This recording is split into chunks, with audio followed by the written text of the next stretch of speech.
নিবেদন কবি অরুণ কুমার মান্নার লেখা কবিতা বন্দে মাতরম।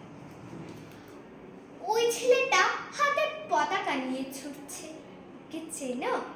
ও শহীদ ক্ষুদিরামের ছোট ভাই, যে শিশুটি এইমাত্র হাসপাতালে মারা গেল।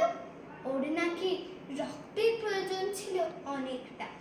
ওকে চিনতে পারছো? ও নেতাজির শেষতম বংশধর।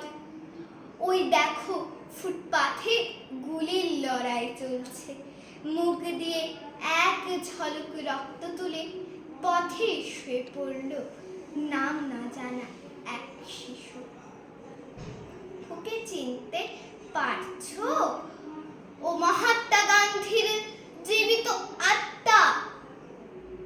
ওই শিশুটাকে ভালো করে দেখো, কিভাবে প্রতিবাদ করতে হয় সব জানে, তবু পটাশিয়াম সায়ানাইড ওর জিভে।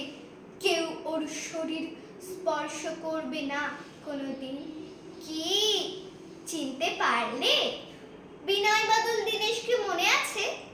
ওদের বিশুদ্ধ রক্ত থেকে জন্মেছে এই শিশু। ওর হাতে জাতীয় পতাকা তুলে দাও, ও অন্তত একবার বলে যাক, বন্দে